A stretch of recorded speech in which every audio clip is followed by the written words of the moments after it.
بسم اللہ الرحمن الرحیم۔ آج ہم آپ کے سامنے ایک اور جہاز کے اغوا کی سٹوری رکھتے ہیں۔ یہ پی ائی اے کا جہاز تھا جو الذوالفقار کی طرف سے ہائی جیک کیا گیا تھا۔ یہ سٹوری 2 سال قبل اوون بینٹ جونز نے لکھی، جو ڈان اخبار میں شائع ہوئی تھی۔ 40 سال قبل کراچی سے پشاور جانے والی پی ائی اے کی پرواز کو بھٹو برادران کی تنظیم الذوالفقار کے 3 کارکنوں نے اغوا کر لیا تھا۔ اپنے والد کی پھانسی کے بعد مرتضیٰ بھٹو اور شاہ نواز بھٹو نے جمہوریت کی بحالی کے لیے طاقت کے استعمال کو درست خیال کیا۔ اس کے علاوہ وہ اپنے والد کی پھانسی کا بدلہ بھی لینا چاہتے تھے۔ کراچی سے تعلق رکھنے والا شدت پسند شخص سلام اللہ ٹیپو الذوالفقار کا ایک اہم کارکن تھا۔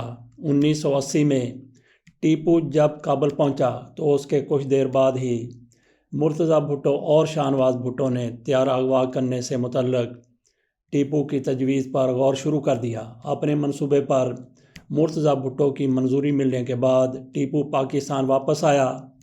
اس دوران پنجاب سے تعلق رکھنے والے الذوالفقار کے 2 کارکنوں کو ٹیپو کے ساتھ طیارہ اغوا کرنے کے لیے کراچی بھیج دیا گیا تھا۔ تاہم جس وقت طیارہ اغوا کیا جانا تھا اس سے تھوڑی دیر پہلے ہی مرتضیٰ بھٹو نے منصوبے پر عمل رکوا دیا۔ مرتضیٰ بھٹو نے لندن میں بھٹو خاندان کے ایک فرد کو فون کر کے ٹیپو کو یہ پیغام دینے کو کہا کہ تم جو کام کرنے جا رہے ہو اسے کرنے سے رک جاؤ۔ اس پیغام کو آگے بڑھا دیا گیا اور پنجاب سے آنے والے دونوں کارکنوں کو واپس بھیج دیا گیا۔ اس کے کچھ ہی دنوں بعد ٹیپو جامعہ کراچی میں جماعت اسلامی کے ایک کارکن کو قتل کر کے فرار ہو گیا۔ پھر ٹیپو نے طیارہ اغوا کرنے کے منصوبے پر دوبارہ سوچ بچار کیا۔ اس سے اس کام کے لیے 2 مزید کارکن بھی مل گئے۔ یہ تینوں پشاور جانے والی پرواز PK-326 پر سوار ہوئے۔ پشاور میں طیارہ لینڈ ہونے سے کچھ دیر قبل ہی انہوں نے اس پر قبضہ کر لیا اور اسے کابل کی طرف لے گئے۔ کابل ایئرپورٹ کے رن وے پر مرتضیٰ بھٹو نے اپنی گاڑی میں بیٹھ کر تینوں اغوا کاروں کو مبارکباد دی اور انہیں ہیرو قرار دیا۔ اس کے بعد مرتضیٰ بھٹو نے ٹیپو کو مطالبات کی ایک فہرست دی۔ ان مطالبات میں پاکستان میں قید کچھ سیاسی قیدیوں کے نام بھی شامل تھے جن کی رہائی مقصود تھی۔ ٹیپو نے مرتضیٰ کو مسافروں کی شناختی دستاویزات دکھائیں۔ مرتضیٰ نے ان میں سے میجر طارق رحیم کو پہچان لیا۔ وہ سابق فوجی افسر تھے جو بعد میں سفارتکار بن گئے تھے۔ وہ ماضی میں بھٹو کے سیکرٹری بھی رہے تھے، ADC رہے تھے۔ اپنے عہدے کی وجہ سے وہ وزیر اعظم کے بہت قریب رہے تھے اور مرتضیٰ کو بھی جانتے تھے، لیکن یہ بات بھی ان کے حق میں نہیں گئی۔ وہ ایک سرکاری اہلکار تھے اور ٹیپو انہیں پیپلز پارٹی کے قائد کو مجرم ثابت کرنے میں فوج کا مددگار تصور کرتا تھا۔ یہ ایک ایسا الزام تھا جس کا اس کے پاس کوئی ثبوت نہیں تھا۔ جنرل ضیاء اغوا کاروں کے مطالبات تسلیم نہیں کر رہے تھے۔ اسی دوران 6 مارچ 1981 کو اغوا کار طارق رحیم کو طیارے کے اگلے حصے میں لے گئے، جہاں پہلے انہیں مارا پیٹا گیا اور پھر انہیں گولی مار کر ان کی نعش رن وے پر پھینک دی گئی۔ 1981 میں طیارہ اغوا ہونے کے بعد سے ہی اس کارروائی میں مرتضیٰ بھٹو کے کردار پر بات ہوتی رہی ہے۔ مرتضیٰ بھٹو کا بعد میں کہنا تھا کہ ان کی جانب سے طیارے کے اغوا کا حکم نہیں دیا گیا تھا، لیکن ایک بار جب طیارہ اغوا ہو گیا تو انہوں نے اس کی ذمہ داری قبول کی کیونکہ اغوا کار ان کی تنظیم کے رکن تھے۔